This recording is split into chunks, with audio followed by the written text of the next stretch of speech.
Welcome back. You're tuned into Bazaar Morning Call. Hope you're having a good morning and hopefully today's better than yesterday.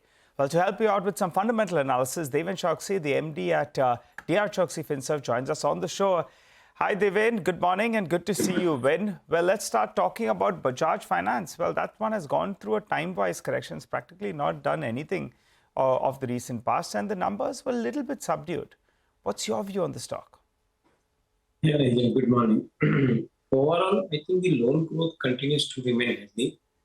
On the other side, I think the pressure is appearing on the margin, I think largely because of the higher amount of credit costs.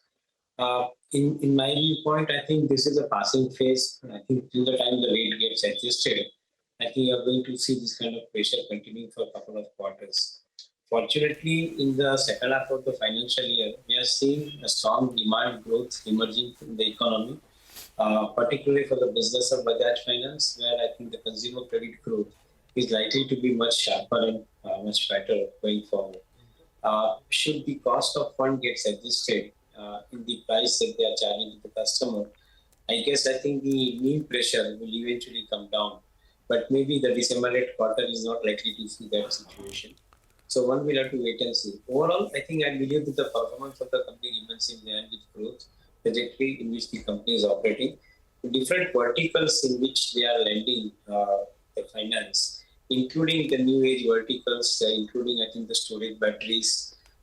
Probably, I think this is going to be a new game which is going to be played by likes of Bajaj Finance, where probably you are likely to see the larger portfolio emerging out of even the financing of batteries, for even vehicles. We like, this particular proposition for the company going forward.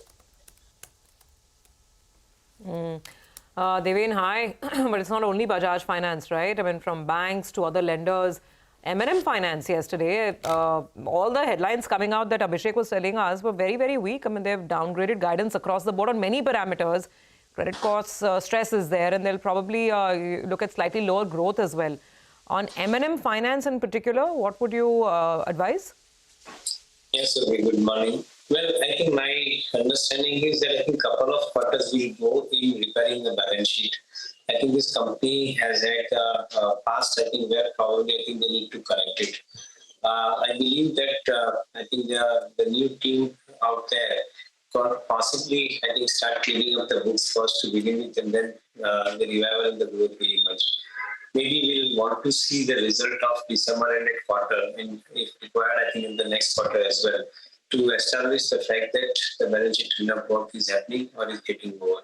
Till that point of time, we are going to see the overhang of the higher provisioning into the books as well. And that would possibly keep the profit performance little subdued in the coming quarters. Mm-hmm. All right. I think Deven, today is going to be a very big day actually in terms of earnings, because I think you have HUL, you have Pidilite as well, and TVS Motors, all economy facing stocks. So irrespective of the numbers, you'll want to wait by for the commentary as well. But let's take a break from, the results. I want to ask you about NMDC. And the news that's come in this morning is, after hiking prices by 400 rupees at the start of October, they've gone and increased prices by another 600, another 400 rupees per ton. What's your view on the stock? Because the second half of the year is traditionally better than the first, which means steel demand will, move up. And in turn, iron ore, production and prices both looking up. Your view on the stock? We remain distinctly positive about the entire sector as a whole, Nigel. And I think in particular, the ferrous and non-ferrous commodities, we believe that the steel commodity could possibly look up smartly. As you rightly alluded saying, the second half of the financial year, we are seeing the demand growth also happening. I think government projects are getting executed in this particular period. And considering the fact that this time around the full budget came in after 1st July, I believe that the growth will continue to be, smarter and bigger in the second half of the financial year, where the steel commodities could probably look up significantly. Fortunately, the price stability has come because of the China stimulus decision. And as a result of which, some of the companies would probably have the advantage of fetching the better realization.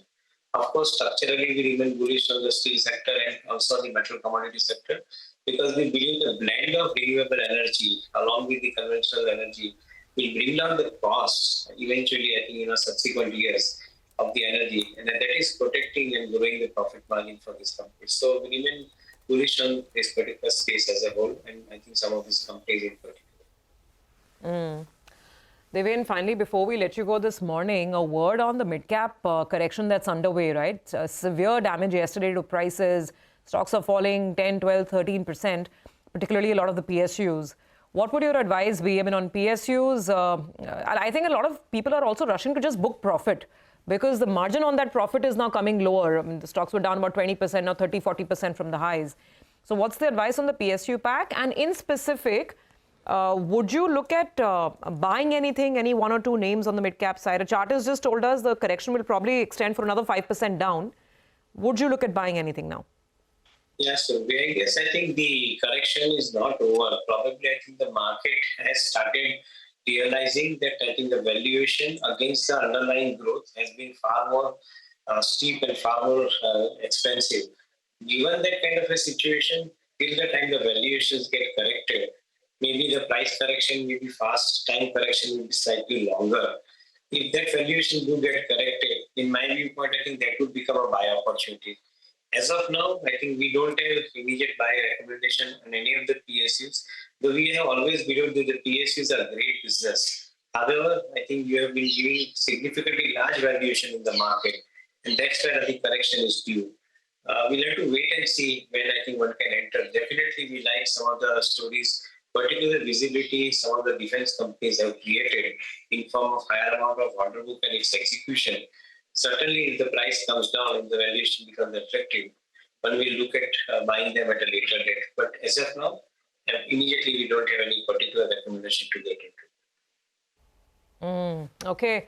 All right. We'll keep that in mind, Deven. Thank you very much for joining in. You have a good day, and we look forward to connecting again soon.